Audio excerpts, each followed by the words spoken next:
Hello all students, how are you all? Fine. बच्चों, हम लोग अपना नया ऑन बोर्ड स्टार्ट कर रहे हैं, चैप्टर मोशन, क्लास 9 साइंस का। ठीक है, पिछले ऑन बोर्ड में हमने रिटार्डेशन तक पढ़ा था। आज हम ऑन बोर्ड से स्टार्ट करेंगे अपने एवरेज वेलोसिटी से। कौन से टॉपिक से स्टार्ट करेंगे? एवरेज वेलोसिटी से। चलिए देखते हैं क्या है एवरेज वेलोसिटी में।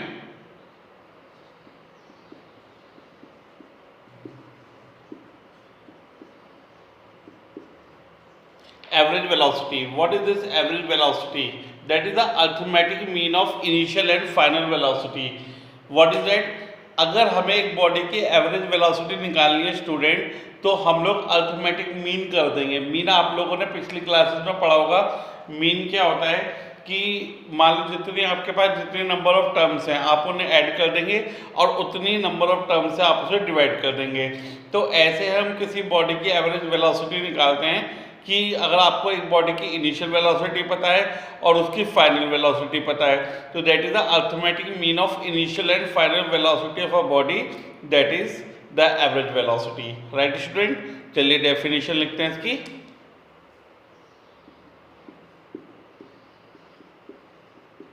It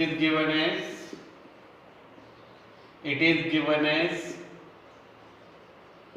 the arithmetic mean. It is given as the arithmetic mean of initial and final velocity of a body. It is given as the initial and the final velocity of a body, that is the arithmetic mean for given period of time. For given period of time. किसी time के लिए अगर एक body की arithmetic mean निकालते हैं उसकी velocities की, that is the initial and final velocity, so उसे बोला जाता है स्टूडेंट उसकी एवरेज वेलोसिटी। किससे डिनोट करते हैं उसे? वी एवरेज से। किससे डिनोट करते हैं? वी एवरेज से। तो फॉर्मूला क्या होगा इसका? वी एवरेज का arithmetic mean of initial and final velocity, यानी कि V initial plus V final divide by 2, that is the arithmetic mean. ठीक है, और बहुत से बच्चों को पता है कि इनिशियल वेलोसिटी को डिनोट करते हैं u से, फाइनल वेलोसिटी को डिनोट करते हैं v से divide by 2।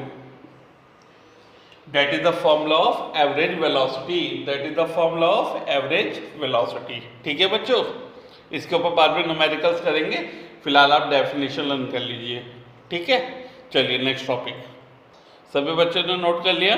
Now next topic is uniform circular motion.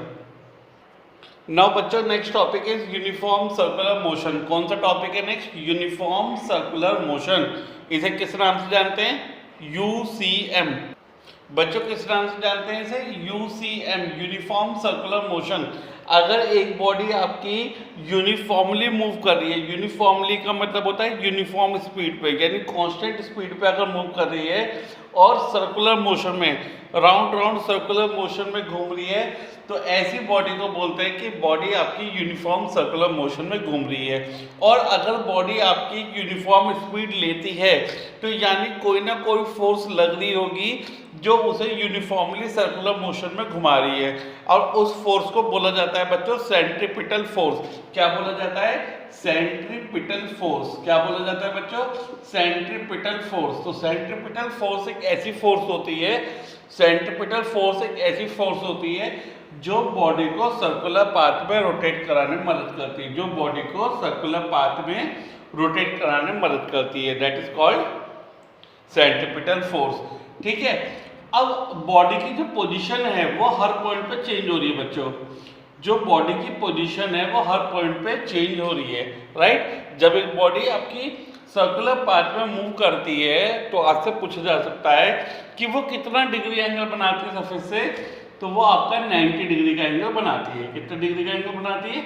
Her position पे 90 डिग्री का एंगल बनाती है। ठीक है, समझ गए सभी लोग? तो एक बॉडी अगर आपकी यूनिफॉर्मली मूव कर रही है सर्कुलर पाथ पे तो उसे यूनिफॉर्म सर्कुलर मोशन बोला जाता है। क्या बोला जाता है? Uniform circular motion. ठीक, और कौन सी फोर्स रेस्पॉन्सिबल होती है उसे यूनिफॉर्मली मोशन में मूव कराने के लिए? Centripetal force. कौन सी? सेंट्रीपिटल फोर्स, जिससे बॉडी आपकी सर्कुलर पाथ में यूनिफॉर्मली मूव करती है। ठीक है बच्चों, लिख लो जल्दी से। ओके, लिखिए बच्चों, when a body moves in a circular path with uniform speed, when a body moves in a circular path with uniform speed, the motion is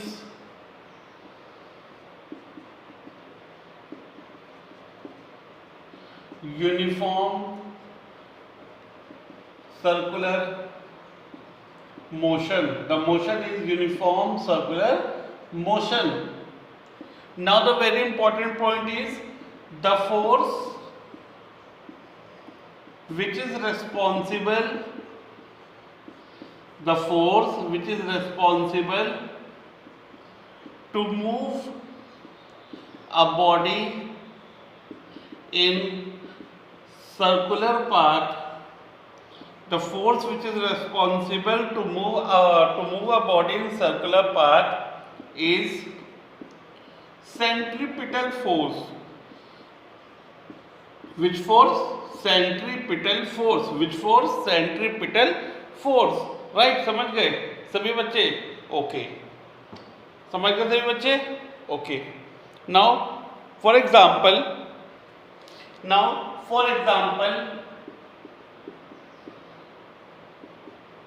example लिखिएगा, the artificial satellite moves in uniform circular motion. Artificial satellite moves in uniform circular motion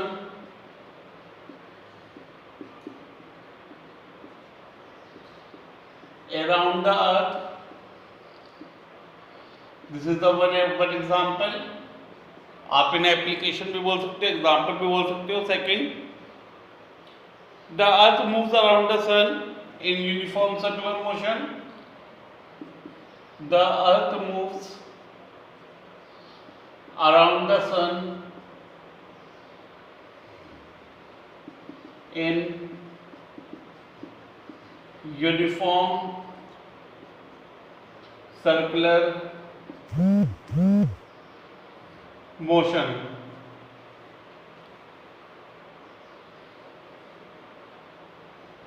Number third part, the tip of second's hand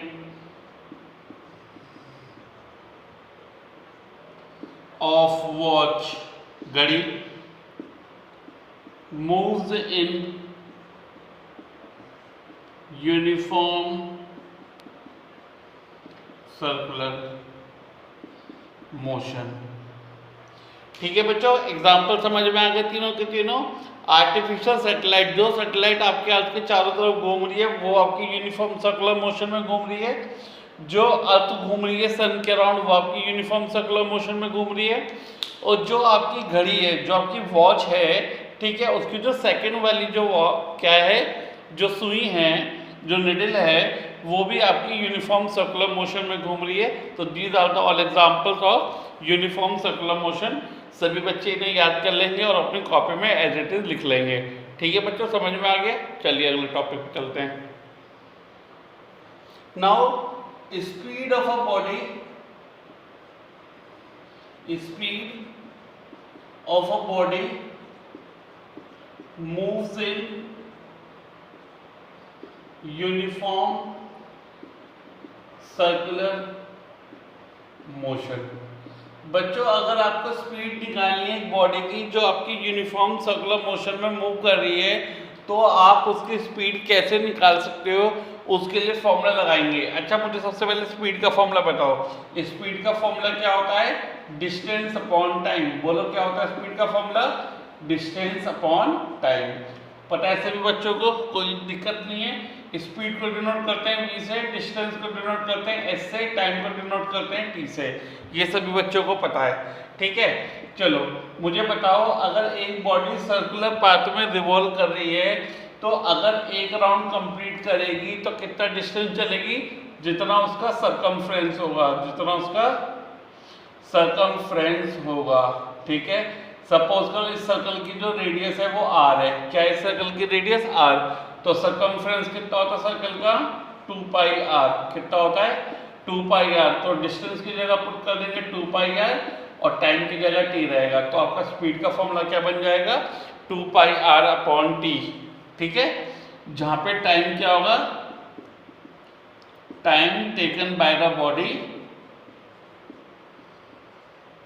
in 1 round. जहां पे बेटा t क्या होगा? Time taken by the body in 1 round. अगर body आपके 2 round ले रही है तो 2 से मल्टीप्लाई हो जाएगा, 3 राउंड ले रही है तो 3 से मल्टीप्लाई हो जाएगा। t क्या है? t वो टाइम है जिसमें बॉडी एक राउंड कवर कर रही है, यानी कि एक सरकमफ्रेंस कवर कर रही है एक सर्कल का, वो टाइम पीरियड होगा, ठीक है बच्चों। अगर 2 से मल्टीप्लाई कर दोगे, अगर 2 राउंड ले रही है, 3 राउंड ले रही है, 3 से मल्टीप्लाई कर दोगे। वो डिपेंड करता है आपके क्वेश्चंस पे, ठीक है बच्चों। यहाँ तक कवर कर लोगे कि एक बॉडी की स्पीड कैसे निकालेंगे अगर वो बॉडी आपकी यूनिफॉर्म सर्कुलर मोशन में मूव कर रही है। टॉपिक समझ में आ गया सही बच्चों को? चलिए अगले टॉपिक पे चलते हैं बच्चों। Next topic is graphs. अगला टॉपिक क्या है आपका? Graph of motion. मोशन के हमें ग्राफ्स बनाने हैं, ठीक है। इसे बोलते हैं ग्राफिकल रिप्रेजेंटेशन ऑफ मोशन। सबसे पहले बच्चों बनाते हैं डिस्टेंस टाइम ग्राफ। किस किस के बीच में ग्राफ बनाएंगे? Distance time graph. बहुत से बच्चे पीछे भी बना चुके हैं, मैंने आपको बनवाए थे, फिर से बना लेते हैं, कोई बात नहीं। Distance time graph for uniform and non uniform speed.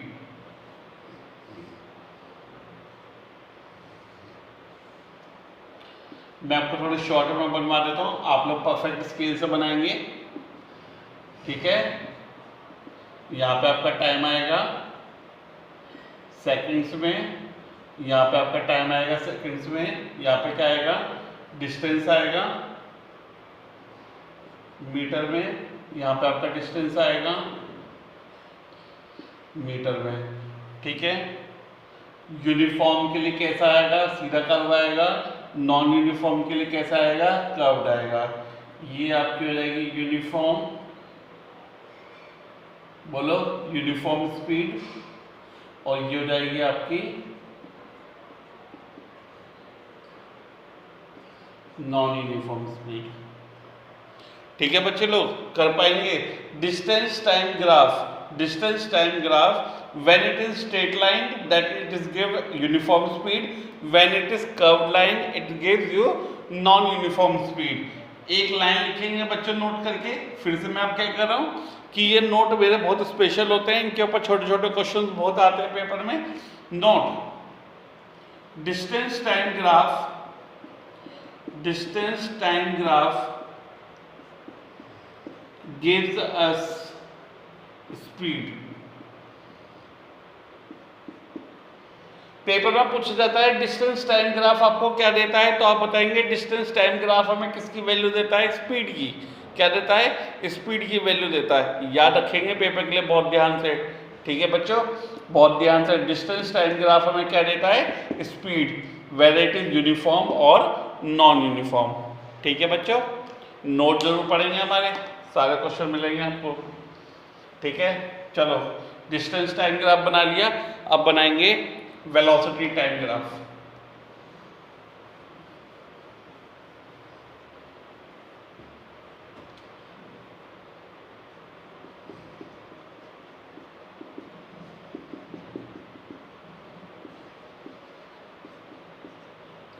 Now velocity time graph आपको क्या देते हैं? वेलोसिटी टाइम ग्राफ आपको देते हैं एक्सेलरेशन।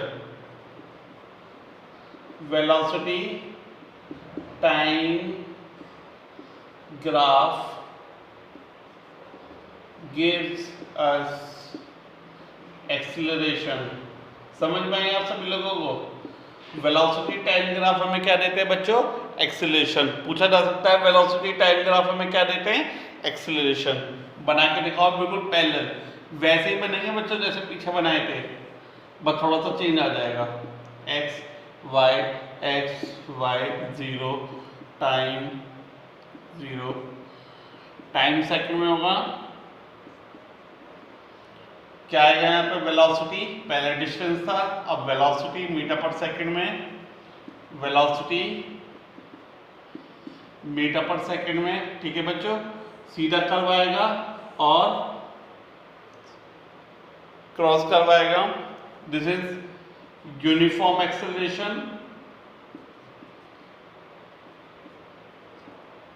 ठीक है, दिस इज 0 से स्टार्ट होगा बच्चों, नॉन यूनिफॉर्म एक्सेलरेशन। पूरा लिख लेंगे आप लोग पेपर के लिए, non uniform acceleration.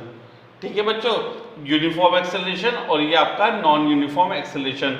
This is straight line and this is curved line. तो वेलोसिटी टाइम ग्राफ हमें किसकी वैल्यू देता है, एक्सेलरेशन की, whether it is straight line और whether it is curved line. तो वेलोसिटी टाइम ग्राफ हमें क्या देगा, एक्सेलरेशन। कर पाएंगे सभी बच्चे, कोई प्रॉब्लम? ठीक है, अगला part. Now velocity time graph, एक ग्राफ और बनाएंगे, नोट करके बना लेना, नोट करके एक ग्राफ और बनाना। Velocity time graph when velocity और स्पीड एक ही बात है स्ट्रेट लाइन में, व्हेन वेलोसिटी और speed is uniform. Velocity time graph बनाना है आपको या स्पीड टाइम ग्राफ आपको बनाना है बच्चों, एक ही बात है। स्पीड टाइम बोलो या वेलोसिटी टाइम बोलो, एक ही बात है। जब आपकी वेलोसिटी यूनिफॉर्म है, कैसी है, यूनिफॉर्म। यहाँ वेलोसिटी मीटर पर सेकेंड, यहाँ टाइम सेकेंड, ये एक्स एक्सिस ये वाई एक्सिस 0। वेलोसिटी टाइम भी बोल सकते हैं, स्पीड टाइम भी बोल सकते हैं, एक ही बात है। अगर यहाँ पे स्पीड टाइम होगा तो यहाँ पे स्पीड आ जाएगी बच्चों।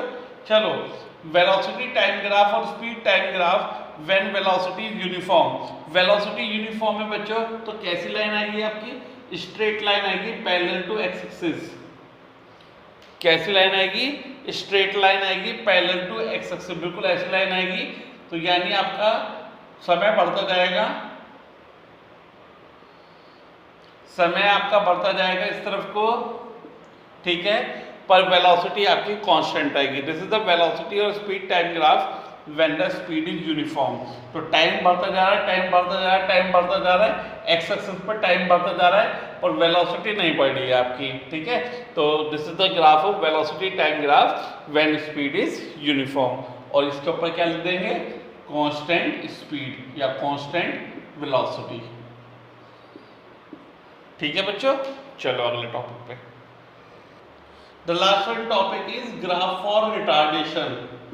रिटार्डेशन मैंने आपको बताया था, यानी कि जब आपकी वेलोसिटी डिक्रीज हो रही है, जब आपकी वेलोसिटी डिक्रीज हो रही है तो वेलोसिटी टाइम ग्राफ कैसे बनेगा, यहाँ वेलोसिटी बनाएंगे मीटर पर सेकंड में, यहाँ टाइम बनाएंगे सेकंड में।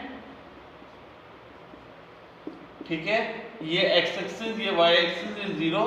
तो velocity time graph for the retardation, retardation के लिए सपोज करो अगर कोई बॉडी है वो आपकी 5 मीटर पर सेकंड की वेलोसिटी से चल रही थी, कितनी वेलोसिटी से, 5 मीटर पर सेकंड की वेलोसिटी से चल रही है और सडनली से ब्रेक अप्लाई करने पड़ गए। क्या अप्लाई करने पड़ गए, ब्रेक। ठीक है, तो बॉडी की जो वेलोसिटी है वो टाइम के साथ क्या होती चली जाएगी, कम होती चली जाएगी। जो बॉडी की वेलोसिटी है वो टाइम के साथ क्या होती चली जाएगी, कम होती चली जाएगी। ठीक है, तो that is the graph of retardation. इस केस में एक्सीलरेशन नहीं होगा, इस केस में बच्चों क्या होगा, रिटार्डेशन होगा। क्या होगा इस केस में, रिटार्डेशन। यहाँ पे आप टाइम भी मेंशन कर सकते हो, 1 2 3 4 5। तो 5 सेकेंड के बाद आपकी जो बॉडी है वो फुल्ली स्टॉप हो जाएगी। ठीक है बच्चों, तो this is the graph of retardation. सभी लोग कर पाएंगे, यहाँ तक ग्राफ तक कर पाएंगे, सारे टॉपिक कवर कर लेंगे इस वीडियो के। कोई प्रॉब्लम अगर समझ में आ जाए तो वीडियो को जरूर लाइक कर देना, सब्सक्राइब कर देना, दूसरों को आगे तक फॉरवर्ड हो जाए सभी को, क्योंकि हमारे बच्चे ज़्यादातर टच में नहीं है, तो सभी बच्चों तक ये वीडियो पहुंचनी चाहिए, ज़्यादा से ज़्यादा शेयर होनी चाहिए, ताकि सभी बच्चों तक बेटर स्टडी पहुंच पाए और आने वाली सारी वीडियोस उन तक पहुंच पाए। ठीक है बच्चों, तो मेरा काम करेंगे, सभी बच्चों तक इस वीडियो को जरूर पहुंचाएंगे ताकि सभी को एक सिंपल स्टडी मिल पाए। ठीक है बच्चों, all the best, good luck and have a happy face. Good luck.